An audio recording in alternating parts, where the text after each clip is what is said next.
The physical vision. Yeah. So let's begin. Laws of karma, सबसे पहले laws of Karma के ऊपर क्या बिलीव्स है लोगों के, उसके ऊपर छोटा सा एक स्लाइड शो देख लेते हैं। पहला बिलीफ ये है कि भगवान के पास कोई एक बुक ऑफ अकाउंट है जहां पर हमारे सारे कर्म, डेबिट एंड क्रेडिट सारा रिकॉर्डिंग होता रहता है। लाइक कि अगर डेबिट हुआ है तो खराब कर्मा है और क्रेडिट हुआ है तो अच्छे कर्मा है। डेबिट क्रेडिट ऐसी एक कंटिन्यूस साइकिल, एक कंटिन्यूस प्रोसेस चलती ही रहती है। कहां पर तो आकाशिक रिकॉर्ड में कुछ लोग, कुछ वेस्टर्न जो फिलोसोफर्स है वो कहेंगे कि आकाशिक रिकॉर्ड में ये सारी चीजें रिकॉर्ड होती है, debit credit and like that. कुछ फिलोसोफर्स ये कहते हैं कि हमारे ऑरा में रिकॉर्ड होती है and like that. So there is always a balance of account, there are some good karmas and there are some bad karmas, और उसकी रिकॉर्डिंग हमारे ब्रह्मांड में, हमारे ऑरा में, आकाशिक रिकॉर्ड में, and somewhere it is been done by God. ठीक है, ये एक बिलीफ है। Somewhere it is right, somewhere it is wrong, इसके बारे में हम और भी डिस्कशन करेंगे। ठीक है, नेक्स्ट बिलीफ क्या है? सेकंड बिलीफ बहुत ही सिंपल लोग ले लेते हैं कि karma is like the third law of motion as devised by the great scientist Newton, sir Isaac Newton. So what is the third law of motion is action and reaction are always equal and opposite. जो भी हम कार्य करते हैं, जो भी हम action लेते हैं, उसकी एक प्रतिक्रिया होती है जो हमेशा इक्वल एंड ऑपोजिट होता है। राइट, तो ये भी एक बिलीफ है। Somewhere it is right, somewhere it is wrong. पूरा का पूरा एज इट इज इसको लॉ ऑफ मोशन की तरह नहीं ले लेना है कि जैसा एक्शन हमने देखा वैसा ही रिएक्शन क्रिएट होगा। बहुत ही मैकेनिकल लॉ है। राइट, अगर हमने ये पेंडुलम का सिंबल दिखाया गया है, इधर ये पिक्चर दिखाया गया है, तो हमने अगर पेंडुलम हिट किया तो आगे जाके वो दूसरा पेंडुलम भी हिट करेगा। Action and reaction are equal and opposite. अगर मैंने किसी को जापट मारा तो सामने मुझे भी जापट पड़ेगी, शायद अभी या तो किसी और जन्म में। और इस बेसिस के ऊपर तो न जाने कितनी थियरीज महाभारत से रिलेटेड डेवलप की गई है।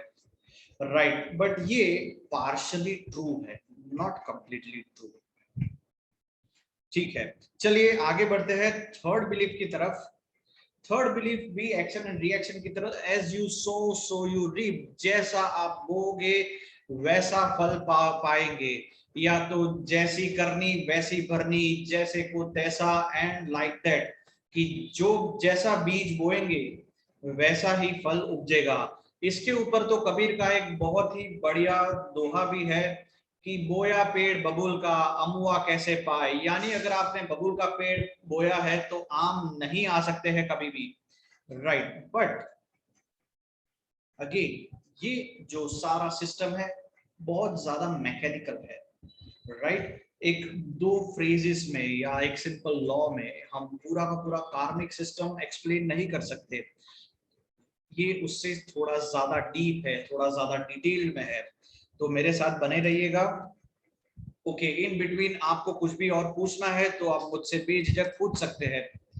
Right, yes, so are you there with me? You can show me the thumbs up.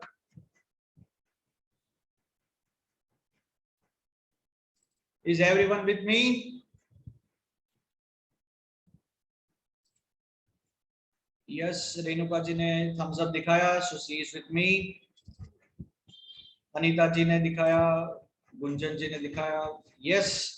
Right, चलो तो थोड़ा सा आगे बढ़ते हैं। तो ये तीन बिलीफ है, ये तीन बिलीफ, इसके अलावा भी बहुत सारे बिलीफ है। ये मेजोरिटी, ज्यादातर लोग ये मान के चलते हैं कि कर्म इसी तरह से चलता है। तो मैंने ये तीन बिलीफ को यहाँ पर प्रेजेंटेशन में रखा गया है। राइट, बट मेरा सिंपल यही क्वेश्चन है जो बहुत ही इंपॉर्टेंट क्वेश्चन है कि क्या लॉ ऑफ कर्मा यानी कर्म के सिद्धांत क्या इतने मैकेनिकल है, इसमें कोई इंटेलिजेंस इन्वॉल्व नहीं है कि अगर हमने देखा किसी को, कोई किसी को मार रहा है तो बस उसको अगले जन्म में कहीं ना कहीं से डांट फटकार पड़ेगी, या किसी ने किसी को मर्डर कर दिया तो अगले जन्म में उसका भी मर्डर होगा। किसी ने किसके रुपये चुराए या किसी किसी चीज को चुराया तो उसको भी वो ही एक्सपीरियंस बेयर करना पड़ेगा, action and reaction equal to opposite, it can go beyond the life times, ये जनरली लोग मान के चलते हैं। बट ये जो भी सारे एग्जाम्पल मैंने दिए, ये सारे कैसे एग्जाम्पल है, ये सारे मैकेनिकल एग्जाम्पल है, इसमें कोई इंटेलिजेंस इन्वॉल्व नहीं है। अगर मैंने गाड़ी पे एक्सेलरेटर दबाया तो गाड़ी एक्शन एंड रिएक्शन के हिसाब से आगे बढ़नी ही है, राइट। लेकिन कार्मिक नियम इतने सिंपल, इतने सहज तरह से नहीं ले सकते हैं। चलिए समझने की कोशिश करते हैं एक सिंपल लॉ ऑफ कर्मा कि किस तरह से वो बढ़ता है। समझने से पहले हम कुछ चीजें, ओके, समझने से पहले मैं एक चीज इधर क्लियर कर दूं, राइट, कि ये जो भी मैं इधर शेयर करूंगा वो मेरे ओपिनियन है ऑन, जिसको मैंने नाम दिया है फिलोसॉफी ऑफ कर्मा, राइट। और opinions differ from person to person, हर एक की अपनी अपनी विचार सरणियां होती है, right? So we can, I'm always available for any discussion, right? And disagree करना, agree करना, वो आपका चॉइस है। लॉ ऑफ कर्मा स्टार्ट करने से पहले हम कुछ चीजें एस्टैब्लिश कर लेते हैं जिसको हमने लाइफ में बहुत बार सीखा है, फिर से उसको एक बार याद कर लेते हैं। तो पहला पॉइंट जो हमें एस्टैब्लिश करना है वो ये है कि एक सुप्रीम एनर्जी है इस ब्रह्मांड में, जो इस ब्रह्मांड को चला रही है। हर एक टेक्स्ट, किसी भी रिलीजन का टेक्स्ट हो, उसमें इस एनर्जी, इस सुप्रीम बीइंग, इस पावरफुल सोल के बारे में कुछ ना कुछ कहा गया है। हिंदू में इसको त्रिदेव या तो परब्रह्मा कहा गया है, क्रिश्चियनिटी में फादर कहा गया है, divine father, divine mother and like that. Then Islamism में इसको अल्लाह कहा गया है। सो हर एक फॉर्मेट में, हर एक रिलीजन में, हर एक बिलीफ में ये एक क्लियर कट सिस्टम है कि there is some supreme energy, ऐसी कोई पावरफुल, ऐसी कोई शक्ति है जो पूरे ब्रह्मांड को चलाती है, राइट। तो इस चीज को हम मान के चलते हैं कि हाँ, ऐसा कुछ पावरफुल सोर्स ऑफ एनर्जी है जो सारे ब्रह्मांड को चलाता है, ठीक है। दूसरी चीज हम ये एस्टेब्लिश करते हैं कि यही जो पावरफुल सोर्स है, ठीक है, इसको ही हम कहते हैं तुम ही हो माता च पिता, तुम ही हो, यानी you are my ultimate parent, you are the one who guides me, you are the one who can take me to the higher direction, you are the one जो मेरे सपोर्ट में हमेशा से है। इसके लिए संस्कृत में एक बहुत ही अच्छा श्लोक है, तुम ही हो माता च पिता, तुम ही हो, यानी भगवान को हम पेरेंट के समान गिनते हैं, पेरेंट से भी ज्यादा गिनते हैं, right. So the God is our ultimate parent. Let's establish the third fact. Now this God, जिसको भी हम जिस भी नाम से बुलाना चाहे, ये फिलोसॉफी ऑफ कर्मा के लिए हम उसको गॉड कहते हैं। तो गॉड जो है वो एक्सट्रीमली इंटेलिजेंट है, आईक्यू यानी इंटेलिजेंट क्वोशंट उसका इनफाइनाइट है, उसको मेजर नहीं किया जा सकता, राइट। क्योंकि हम ये आराम से देख सकते हैं कि वर्ल्ड कितना परफेक्ट है, वर्ल्ड कितना परफेक्ट है, कितना बैलेंस फॉर्मेट में चल रहा है। बारिश होती है तो समुद्र में पानी जाता है और वही पानी ऊपर आके फिर से बारिश होती है, and this keeps on going on. और ये सारी चीजें किसने डिजाइन की है? तो भगवान ने डिजाइन की है, and it is working very well, इसमें कोई डाउट या दो रहा नहीं है। यस, दूसरा, भगवान बहुत ही काइंड हार्टेड है, एकदम दयालु है। उसके उसके सामने अगर कुछ भी अर्जी रखो तो वो हमेशा उसको मानता है, और गॉड से ही, भगवान से ही हमें काइंडनेस की नॉलेज मिलती है, राइट। ओके, थर्ड फैक्ट हम ये एस्टेब्लिश कर सकते हैं कि भगवान जो है वो दूरदृष्टा है। दूरदृष्टा है इन द सेंस कि उसको पता है कि अगर आज ये एक्शन हुआ, कि आज ऐसा कुछ हुआ, तो इसकी वजह से ऐसा कुछ हो सकता है, या पाथ बदल सकता है, इस बीज से ऐसा पेड़ बन सकता है, एंड लाइक दैट। सो वो दूरदृष्टा है, इस समय में बैठे बैठे वो बहुत ही आगे की सोच सकता है, राइट। जिसे हम इंग्लिश में विजनरी भी कहते हैं, वो विजनरी है, वो दूरदृष्टा है, उनके पास बहुत ज्यादा समझ सकती है। और इस तरह के बहुत सारे गुण है, गुण अनगिनत है, उसकी लिस्ट लगाने बैठ जाएंगे तो शायद ये हमारा कार्मिक फिलोसॉफी वाला डिस्कशन यही एंड हो जाएगा और हम पॉइंट पे नहीं आ पाएंगे। चलिए आगे बढ़ते हैं। तो तीन फैक्ट हमने एस्टेब्लिश कर लिए हैं, जिसके बेसिस पे हम आगे बढ़ेंगे। ठीक है, अभी हम फिलोसॉफी ऑफ कर्मा समझने के लिए let us take a practical example. एकदम सिंपल और प्रैक्टिकल एग्जांपल लेते हैं कि भाई हम इमेजिन कर लेते हैं कि भाई आप यहाँ पर सब एडल्ट्स बैठे हैं, तो उन सबको मैं ये कह सकता हूँ कि आप दो बच्चों के पेरेंट्स हैं। दोनों बच्चों के नाम है, जो बड़ा है उसका नाम है राम, और जो छोटा है, राइट, जो छोटा बच्चा है जो पिंक में है, जिसने पिंक शर्ट पहना है, उसका नाम है भरत। ये दोनों नाम आप गेस कर सकते हैं, डेफिनेटली ये रामायण से लिए गए हैं। Ram is a bigger brother and Bharat is a younger brother, और एक ही पेरेंट की एक ही फादर के दोनों संतान है, ऐसा हम पकड़ के चलते हैं। ठीक है, दोनों में बहुत ही गहरा प्रेम है, स्नेह है, अच्छा है। They live a very happy life. Now one day ऐसा हुआ कि दोनों में बहुत ज्यादा झगड़ा हो गया, बहुत ज्यादा झगड़ा हो गया।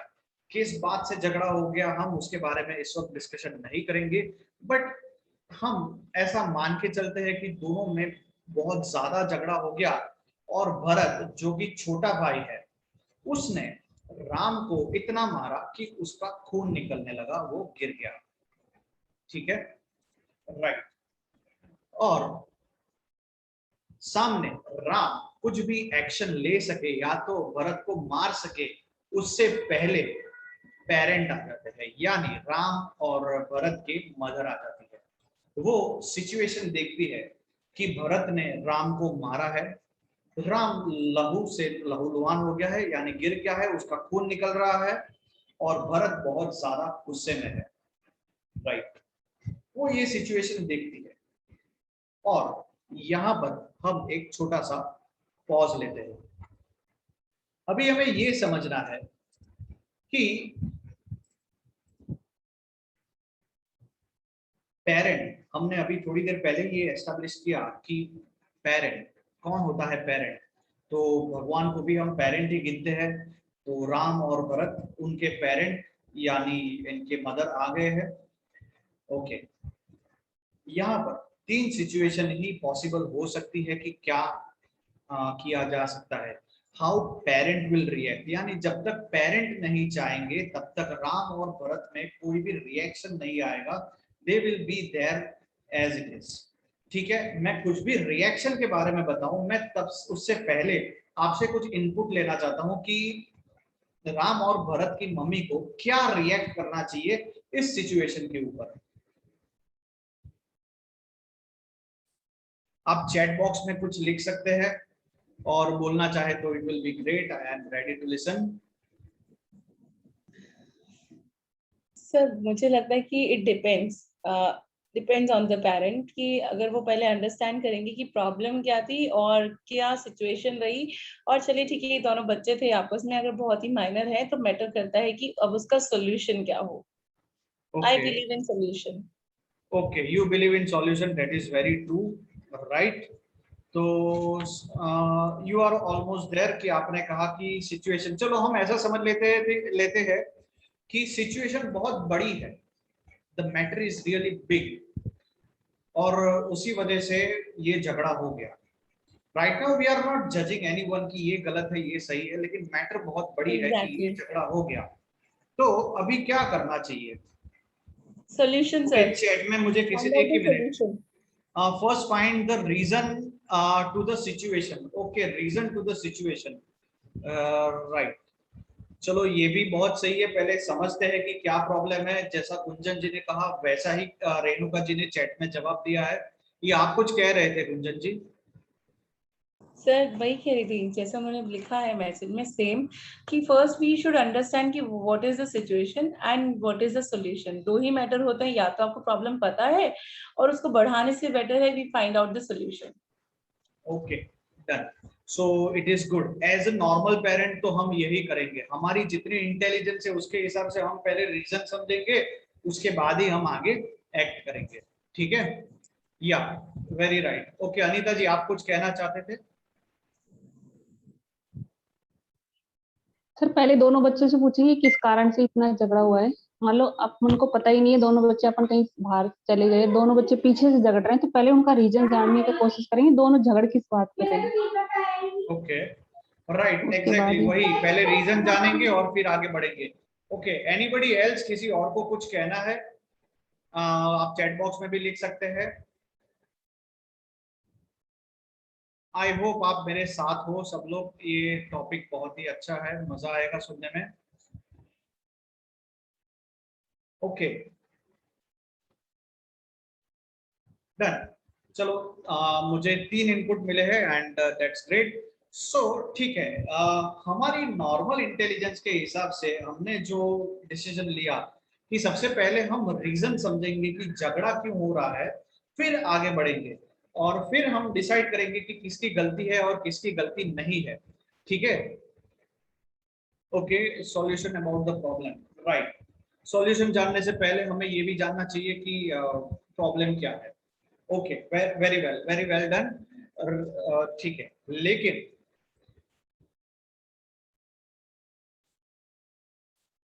बिफोर आई मूव अहेड कि ये जो पेरेंट है, राम और भरत के जो पेरेंट है, उन्होंने क्या डिसीजन लिया और क्या सिचुएशन आई उनके सामने, उसके पहले मैं आपसे कुछ और एक्सप्लेनेशन, आपको कुछ और एक्सप्लेनेशन देना चाहूंगा।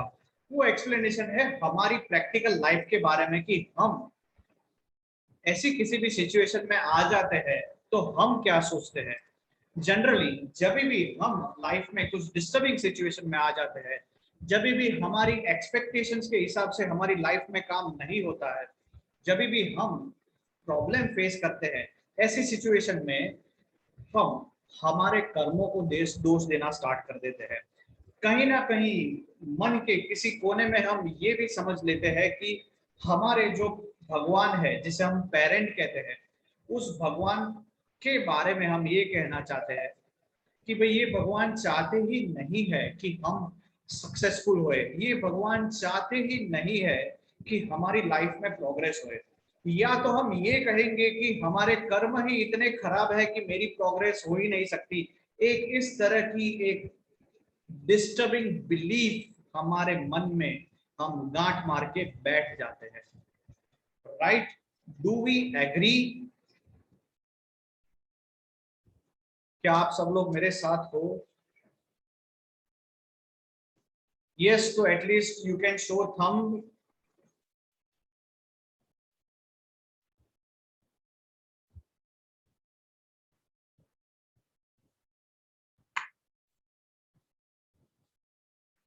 ओके, यस यस, 2 लोगों ने यस यस लिखा है। चलो, दैट इज ग्रेट। चलो, I am happy that many people are with me, that's good. Okay, yes, there is one more person who is respond something. Okay, sir, I am with you, but at this point I don't agree. Yes. Okay, one more person has said yes. Right. So there are people who says कि नहीं, भगवान हमारे साथ ही है, हमें support करना ही चाहते हैं, and like that ऐसी mentality, I really appreciate this mentality and I would really feel कि दुनिया में ऐसे लोग ज्यादा से ज्यादा हो जो चीजों को, सिचुएशन को पॉजिटिवली लेना स्टार्ट करें। और शायद ये इनिशिएटिव जो है फिलोसॉफी ऑफ कर्मा, वो इसी के लिए ही है कि हम सिचुएशन को ज्यादा से ज्यादा पॉजिटिवली ले, एक सही तरीके से ले, विद नॉलेज ले। Right, let's move ahead. अगर ये सिचुएशन जहां पर भरत ने राम को बहुत जोर से मारा है, इस सिचुएशन में इन दोनों की मम्मी के पास 3 ऑप्शंस अवेलेबल है। राइट? ये 3 ऑप्शंस मैंने अपने हिसाब से देखे हैं, उससे ज्यादा भी हो सकते हैं। Let us see what are those 3 options. Those 3 options are ask Ram to settle the account with Bharat. जो हम नॉर्मल फिलोसॉफी ऑफ कर्मा में हम सोचते हैं कि भाई भगवान ये चाहता है कि मैंने किसी को इतना दुख दिया होगा पिछले जन्म में, पिछले कई जन्मों में, कि कभी भी, तो जब तक मेरे उतने दुख कम नहीं हो जाते हैं या उतने दुख मैं बेयर नहीं कर लेता, उतना मैं सहन नहीं कर लेता, तब तक मुझे सहन करते ही रहना पड़ेगा। मैंने किसी के मुंह से इस पे किसी के साथ ऐसा कह सकता हूं कि डिस्कशन हुआ, डिबेट हुआ, आर्ग्यूमेंट हो गई and ultimately I give up. मैंने ज्यादा समझाने की कोशिश नहीं की। where that person, that learned man tried to explain me कि अगर नॉनवेज कोई भी पर्सन नॉनवेज खाता है, वो किसी मुर्गी को मारता है या खाता है, तो उस दूसरे पर्सन को अगले जन्म में मुर्गा बनना पड़ेगा, उसको वो मुर्गी फिर से इंसान बन के खाएगी, ये सारे अकाउंट सेटल होंगे, तब जाके कार्मिक कॉन्सिक्वेंसेस कंप्लीट होंगे।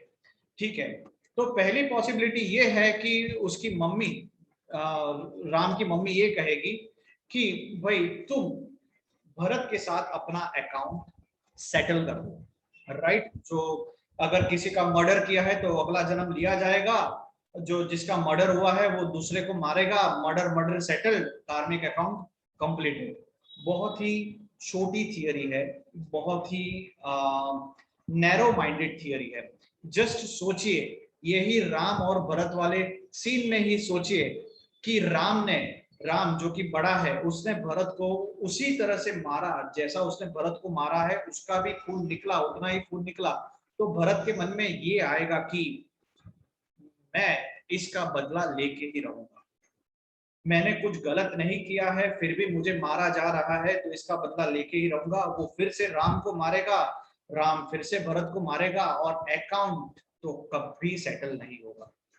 दोनों को फॉर एवर इनजस्टिस ही लगती रहेगी। यानी ये एग्जाम्पल से मैं हमारी लाइफ में ये समझाने की कोशिश कर रहा हूं कि आज अगर हमारी लाइफ में कोई पेन्स एंड प्रॉब्लम्स चल रहे हैं, तो it is not because we are settling the account, it is for some other reason. जो रीजन मैं थर्ड पॉइंट में समझाऊंगा, जो समझना बहुत ही बढ़िया है और उससे बहुत समझने मिलेगा। सो हम हमारे किसी बुरे कर्मों का अकाउंट सेटलमेंट नहीं कर रहे हैं इस वक्त सफरिंग करके, या तो फ्यूचर में या तो पास्ट में, ऐसा कुछ भी नहीं है। ठीक है, क्योंकि अगर भगवान ये चाहते कि भाई हमने किसी का कभी कुछ बुरा किया हो तो हमारा फिर से जन्म होगा, हम किसी का कोई हमारा बुरा करेगा, अकाउंट सेटल, एंड देन हमारी लाइफ आगे बढ़ेगी, राइट।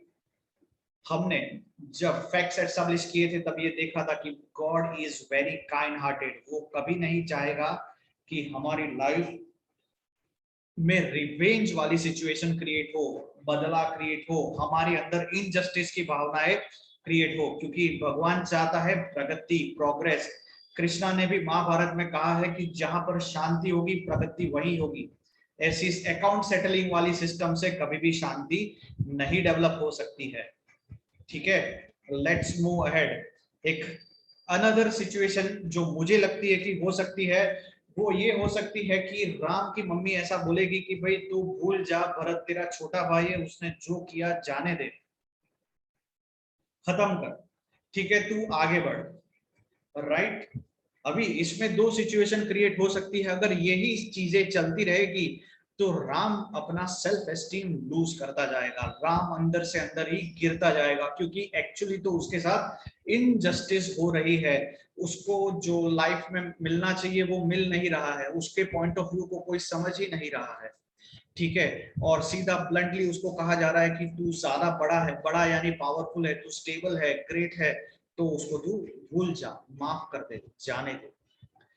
इससे राम का सेल्फ एस्टीम लूज होगा और भरत का ईगो बढ़ता जाएगा, राइट। और ये हम कभी नहीं चाहेंगे कि एक का सेल्फ एस्टीम गिरे और एक का बढ़े।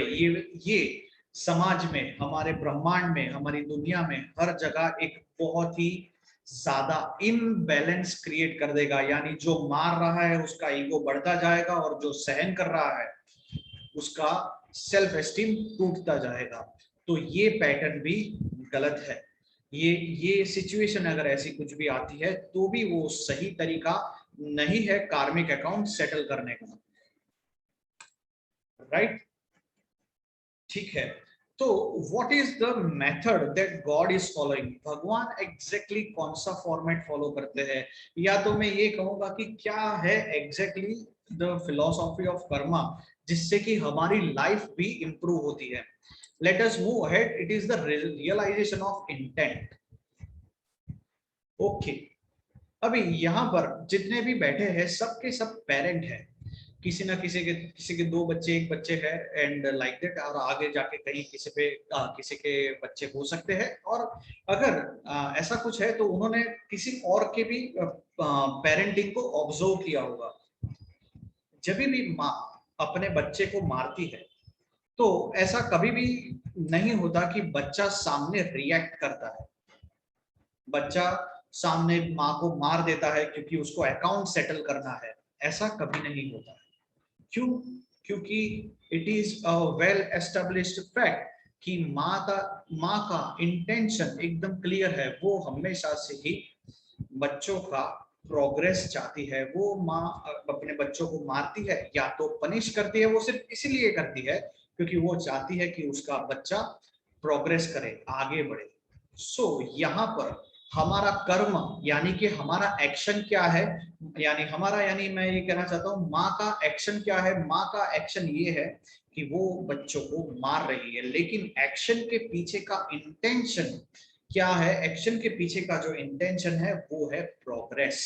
माँ चाहती है कि बच्चों का प्रॉपर सही तरह से प्रोग्रेस हो, राइट? यस। तो रियलाइजेशन ऑफ इंटेंट, अगर भरत ने राम को मारा है तो इसके पीछे का इंटेंशन क्या है? राम ने अगर कुछ ऐसी सिचुएशन क्रिएट की है तो उसका इंटेंशन क्या है? भरत का इंटेंशन क्या है? वो इंटेंशन समझना जरूरी है। भरत ने अपने सेल्फ डिफेंस में मारा है या तो रिवेंज लेने के लिए मारा है? क्या इंटेंशन से मारा है? राम ने ऐसा तो क्या किया था कि वायलेंट सिचुएशन क्रिएट हो गई? What is the real intent? उसके बाद ही हमें पता चल सकता है कि कल्प्रिट कौन है, ठीक है?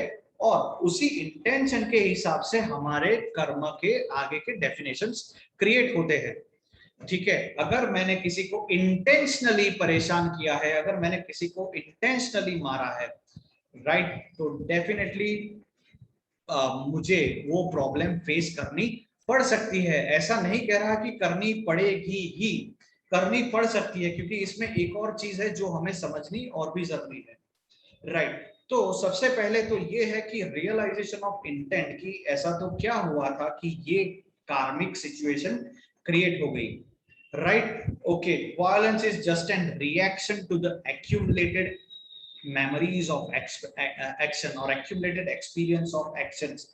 यानी किसी ने कुछ किया हो और उसके ऊपर बहुत सारी चीजें याद रह गई हो और उसके बाद वायलेंट इफेक्ट आ रही हो, ऐसा भी हो सकता है, राइट? सो जब भी हम इंटेंशन समझने की कोशिश करेंगे तभी ही हम रियल एक्नॉलेजमेंट और रियल चीजें हमारे सामने आनी शुरू होगी।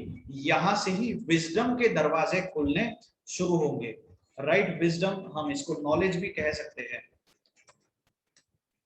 राइट? और जब भी इंटेंशन क्लियर होगा तो ही फॉरगिवनेस का कुछ मतलब है, वरना तो हमने मुंह पे सॉरी बोल दिया लेकिन हमने सॉरी एग्जैक्टली फील नहीं किया, बस कह दिया और खत्म। अभी सॉरी बोलने से एक सबसे इंपॉर्टेंट चीज ये होती है, हाँ मैं यहाँ पर एक चीज ये कहना चाहता हूँ कि दिल से सॉरी बोलने पे इंटेंशन हमारे गलत है, हमने समझ गए, उसके बाद सॉरी बोलने पे ये होता है कि we open the doors of wisdom, knowledge open होता है, राइट? सो इंपॉर्टेंट ये है कि लर्निंग एंड इंटेंशन। नाउ अभी बहुत लोग ये भी मेरे सामने आर्गुमेंट करते हैं कि अगर जो नाइफ है वो वाटरमेलन पे गिरा या वाटरमेलन नाइफ पे गिरा, ठीक है, तो कटने वाला तो वाटरमेलन ही है, लेकिन ये समझना चाहिए कि हमारी लाइफ वाटरमेलन नहीं है। वाटरमेलन के पास कोई इंटेलिजेंस नहीं है, वाटरमेलन के पास कोई चांस और अपॉर्चुनिटी नहीं है कि वो अपना रास्ता बदल सके नाइफ तक जाने के लिए, लेकिन हमारे पास ऐसी अपॉर्चुनिटी है कि हम हमारा रास्ता बदल सकते हैं, कि हम जानबूझ के प्रॉब्लमेटिक सिचुएशन फेस ना करें, राइट? तो वो किस तरह से पॉसिबल हो सकता है? वो हमारी नॉलेज से पॉसिबल हो सकता है। तो हमारी लाइफ में जो भी पेन्स, प्रॉब्लम्स जो आ रहे हैं, हम जो इस वक्त फेस कर रहे हैं, वो कहीं ना कहीं इसलिए फेस कर रहे हैं क्योंकि we are lacking the sufficient knowledge to how to deal with that problems, right? आप में से बहुत लोगों ने, okay, in between, before I move ahead, anybody has to ask anything? किसी को कुछ पूछना है? Is everybody following me?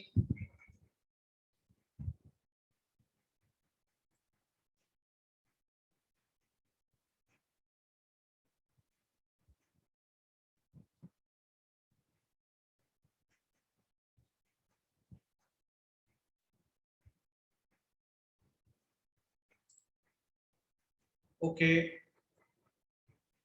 Anybody to ask? किसी को कुछ पूछना हो, किसी का कुछ नहीं है? Yes yes following, yes following. Okay, done. So let's move ahead. Yeah, okay, how can we release long dead memories? Okay, I'll be coming to that point. Yes. Yeah, ये question आया, how can we release long dead memories? Anybody else? Fine. Let us move ahead.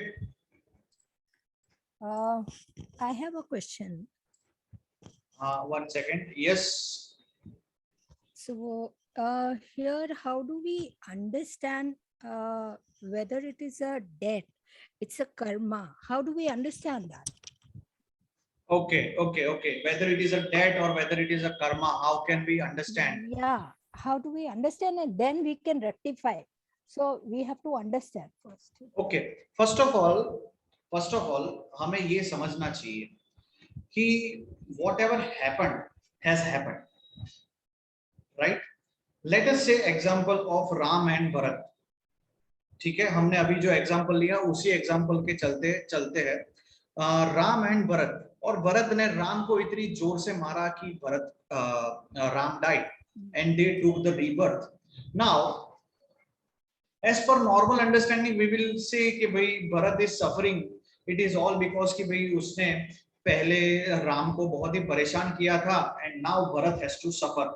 So we can say it is a long date problem. हमारी बहुत सारे problem है, date है, इसकी वजह से हम लोग ये सफर कर रहे हैं। लेकिन असली में जो ये पॉइंट ऑफ व्यू है कि मेरा इतना सारा कार्मिक डेट बाकी है इसलिए मुझे ये सफर करना पड़ रहा है, इस पॉइंट ऑफ व्यू से ही चीज को देखना नहीं है। अगर आप पेरेंट हो और आपके 2 बच्चे हैं, 2 बच्चों में झगड़ा हो रहा है, एक ने किसी को मार दिया, राइट, तो आप दूसरे बच्चे को इस तरह से पनिश करोगे कि उसका अकाउंट सेटलमेंट हो? नहीं, हम ऐसा कभी नहीं करेंगे। हम रादर उसको सिखाने की कोशिश करेंगे कि भाई मारपीट से कभी कोई सॉल्यूशन नहीं आ सकता। हम रादर उसको ये समझाने की, ये एहसास दिलाने की कोशिश करेंगे कि लाइफ हमेशा प्रोग्रेसिव होके जी जा सकती है, ठीक है, नॉलेज लेके जी जा सकती है। अभी राम और भरत का एग्जांपल, अभी अगर ये भरत समझ गया, रियली में समझ गया, उसने ये चीज अपने अंदर उतार दी, ठीक है, तो उसको नॉलेज मिल गया कि ये लाइफ की सिचुएशन है, ये प्रॉब्लम है, इसको इस तरह से हैंडल करना है, तो वो प्रॉब्लम रहती ही नहीं है। तो हमारे लाइफ में जो भी कार्मिक सिचुएशंस, जो भी कार्मिक बॉदरिंग्स आती है, वो ज्यादातर इसलिए आती है क्योंकि भगवान हमें सिखाना चाहता है कि हमें ये सिचुएशन से डील करके आगे कैसे बढ़ा जाए, राइट। रादर देन भगवान ये कभी नहीं चाहता कि आपने मेरे इस बच्चे को परेशान किया इसलिए आपको परेशान होना ही पड़ेगा। उसके लिए, भगवान के लिए जितना प्यार हमारे मन में है उतना ही प्यार दूसरे के लिए भी है। जितना प्यार वो मुझे करता है उतना दूसरों को करता है। ना ही वो मुझे कभी सफरिंग में देखना चाहेगा, ना ही वो दूसरों को सफरिंग में देखना नहीं चाहेगा। सिचुएशन सिर्फ एक ही पॉइंट पे आके अटक जाती है कि मैं लर्निंग, नॉलेज कैसे ज्यादा से ज्यादा गेन करूं कि जिससे कि मैं फास्ट प्रोग्रेस कर पाऊं, राइट। या एक और किसी ने प्राइवेट में मैसेज किया है कि एक और चीजें होती है, कई बार लोग कहते हैं कि भाई इसने इतने खराब कर्म किए हैं लेकिन इसके पास इतना रुपया है, इसने इतना परेशान किया है लेकिन ये इतना अमीर है, बंगला है, गाड़ी है, फैमिली है, and like that.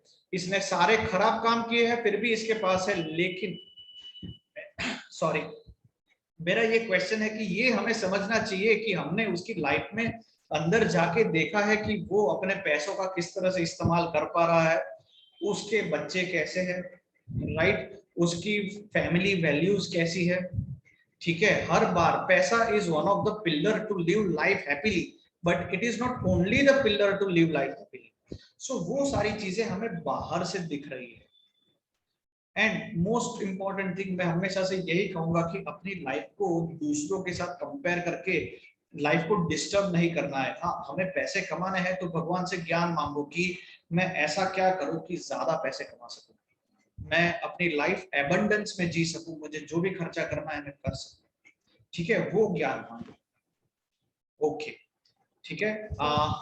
I hope I have made my self clear.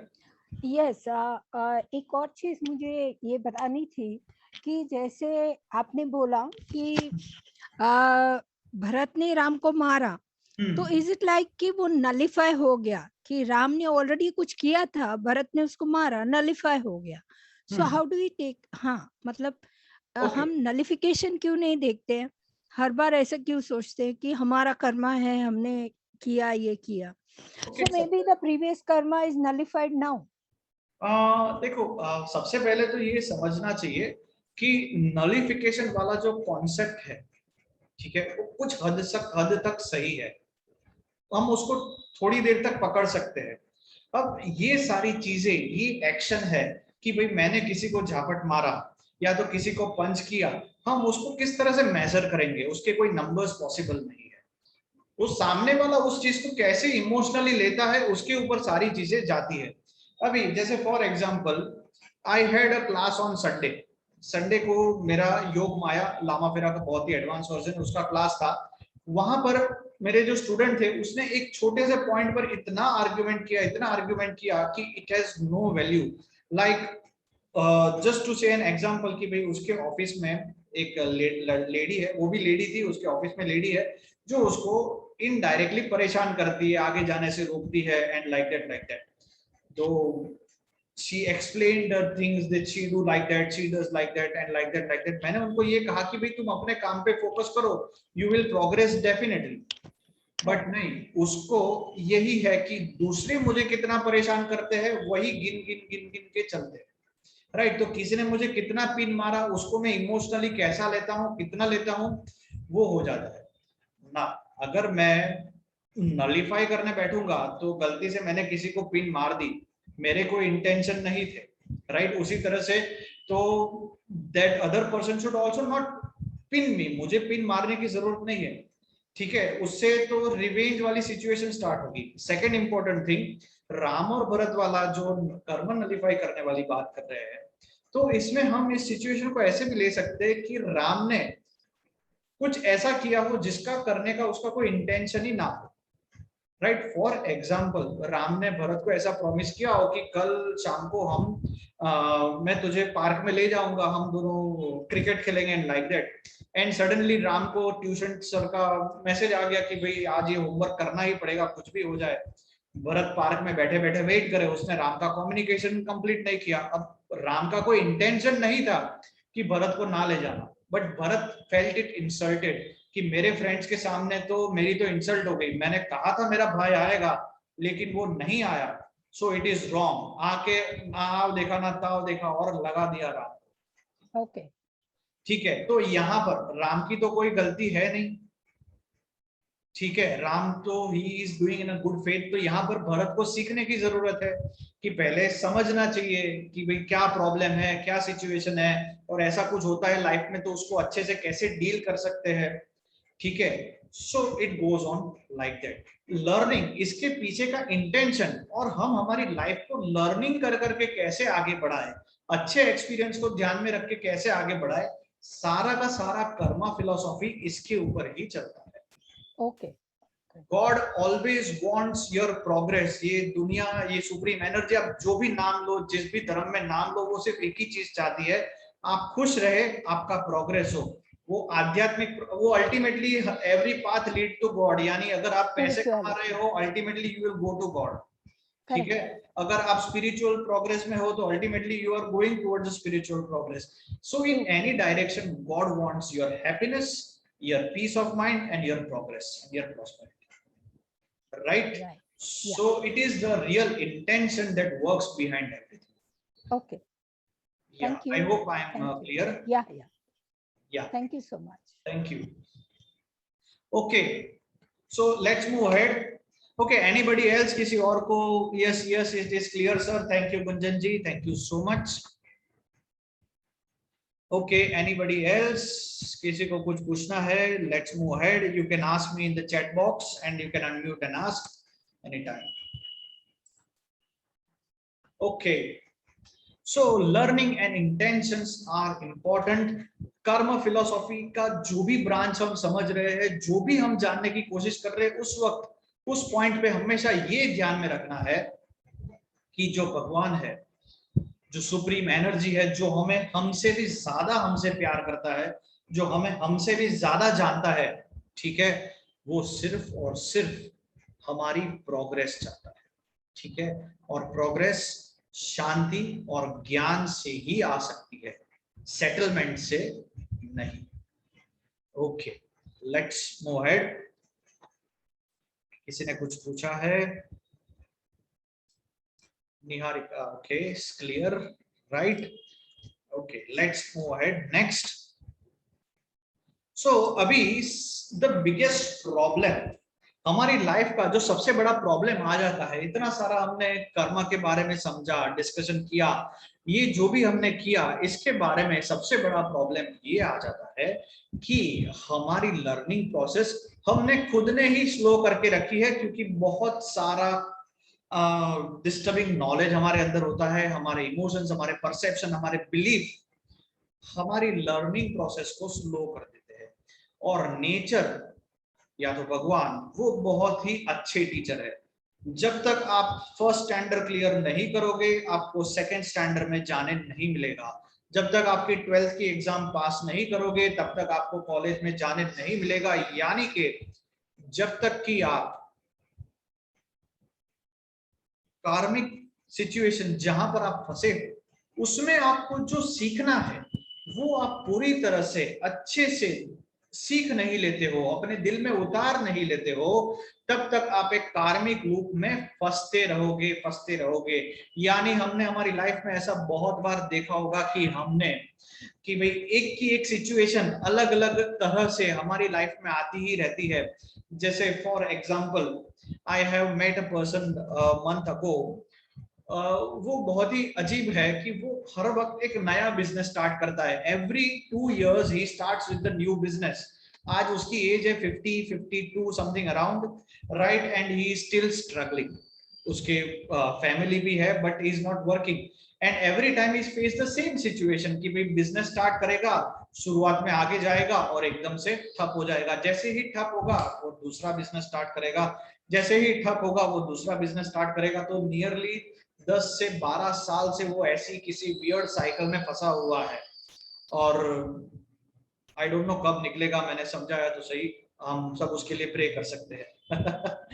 Right, सो जब तक कि वो लर्निंग प्रोसेस हमारी कंप्लीट नहीं होती है, जब तक कि वो हमें जो सीखना है वो सीख नहीं लेते हैं, तब तक हम एक कार्मिक लूप में फंस जाते हैं, राइट। और वो karmic loop ages and ages cross होता ही रहता है।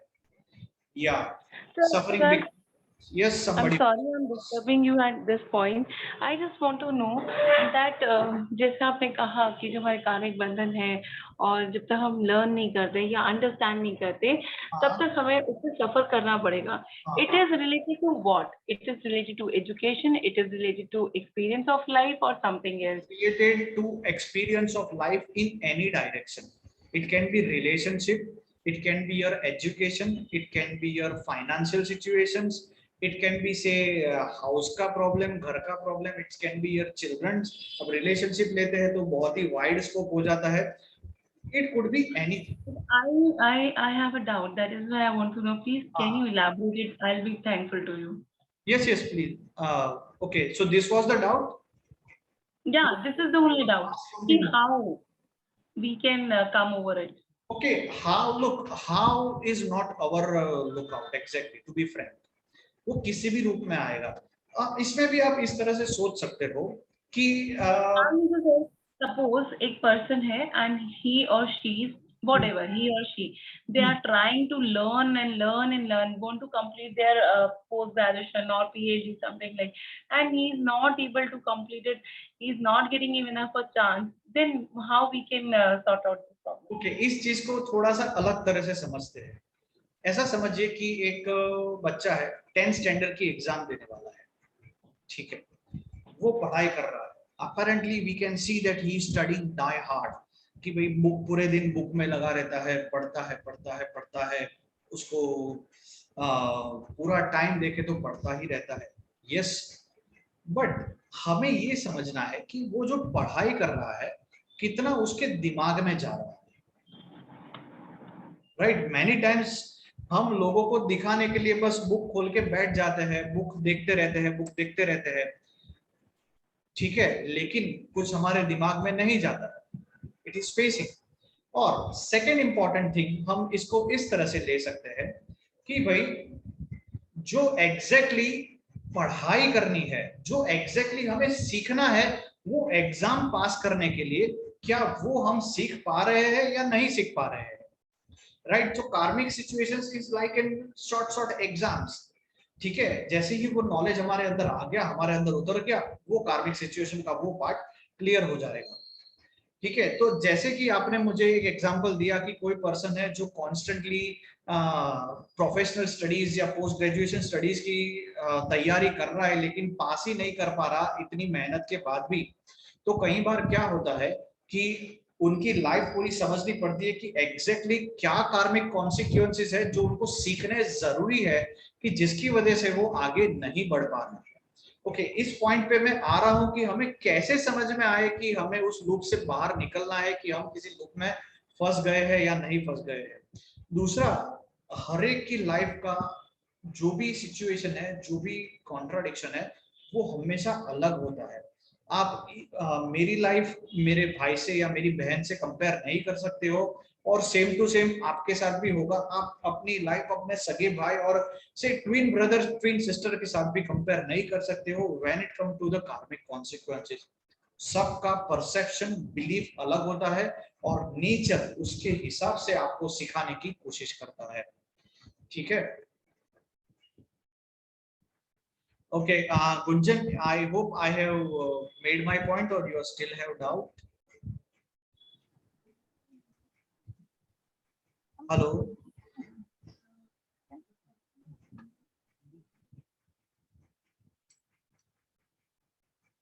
Okay, I hope Gunjan is clear with this. If any doubt is there, Gunjan, you can definitely ask. Right? Okay, everybody is with me. Are you following? Okay. Right. Okay. Thank you. Naika Salaria, thank you.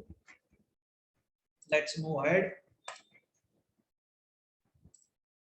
So life over life, ये suffering, ये जो जब तक training complete नहीं होगी, जीवन के जीवन बीतते जाए, आगे बढ़ते जाए, और सीखना तो पड़ेगा। यू डोंट हैव ऑप्शन, जब तक सीखोगे नहीं तब तक आगे बढ़ोगे नहीं। राइट, ओके, ठीक है, चलिए नेक्स्ट आगे बढ़ते हैं। लेकिन इस प्रॉब्लम का सॉल्यूशन क्या है?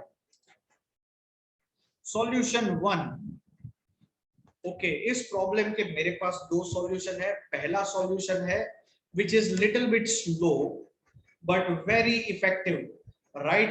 जब भी आप अपने आप को ये महसूस करो कि आप किसी कार्मिक कॉन्सिक्वेंसेस में फंस गए हो, जब आपको लगे कि नहीं, ये जो फॉर्मेट है, ये जो कार्मिक सिचुएशन है, it is not going the way it should be going, right, मेरी लाइफ के एक्सपेक्टेशंस पूरे नहीं हो पा रहे हैं, मुझे वो नहीं मिल रहा है जो मुझे चाहिए, ठीक है, तो उस सिचुएशन में आप अपने आप से, भगवान से, या तो आप जिसमें भी बिलीव करते हो, जिनके ऊपर भी आपको विश्वास है, आप उनको ये पूछ सकते हो कि ये जो सिचुएशन में जहां पर मैं फंसा हुआ हूं, उसमें मेरी ट्रेनिंग क्या है, मेरी लर्निंग क्या है, मुझे क्या एग्जैक्टली सीखना है, अपने अंदर उतारना है, जिससे कि मैं इस प्रॉब्लम में से, इस लूप में से बाहर आ सकूं। ठीक है, ये स्लो है इसलिए कह रहा हूं क्योंकि कई बार एक ही झटके में ना हो, आपको बार बार ये पूछना पड़े, ठीक है, तब जाके आप बाहर आ सकते हो। और कई बार ऐसा भी होता है लोगों के साथ कि वो they are up to the point कि बस यही आपको अपनी आत्मा में उतारना बाकी है, और आपने पूछ लिया एंड यूनिवर्स ने अपना काम कर दिया, राइट? ठीक है, तो ये एक सॉल्यूशन है जो इजी है, बेस्ट है, और आप अपनी लाइफ के साथ उसको कंटिन्यूअसली ले जा सकते हो। Then there is a second solution, ठीक है, वो पर्सन टू पर्सन डिपेंड करता है। इसलिए इस पे मैंने कुछ नहीं लिखा है। सेकंड सॉल्यूशन है, it is a solution about the various processes, various healing systems that you can follow. जब हम कुछ सीख नहीं पाते हैं उसको हम कहते हैं कार्मिक ब्लॉकेजेस, यानी कि ऐसी कर्म के ब्लॉकेजेस हमारे ऑरा में है जिसकी वजह से हमारे कर्म आगे प्रोसेस नहीं हो पा रहे। कार्मिक ब्लॉकेजेस कहते हैं उसको, ठीक है। वो कार्मिक ब्लॉकेजेस हम हमारी लाइफ से, पूजा पाठ से, हीलिंग सिस्टम से और वेरियस ऐसे सिस्टम से निकाल सकते हैं, राइट। उसमें से एक मैं प्रेफर करता हूं कि लामा फेरा is best of all of them, कि हाँ भाई उससे हम कार्मिक ब्लॉकेजेस जो भी हमारी लाइफ में है वो हम इश्यू सॉल्व कर सकते हैं, ठीक है। लामा फेरा पे मेरा फिर से एक और सेशन आने वाला है, ग्रुप में आप बने रहिएगा। यस, तो ये दो प्रैक्टिकल सॉल्यूशंस मेरे पास अवेलेबल है। दिस इज वन, पूछिए अपने आप से, पूछिए अपने भगवान से कि मुझे इसमें क्या सीखना है। And another way round is you learn some methods जिससे कि आप अपने कार्मिक ब्लॉकेजेस दूर करें और अपने विजन और अपनी जो लाइफ क्लैरिटी है वो ज्यादा अच्छे से ले पाए। Yes, right, okay. किसी और को कुछ पूछना है?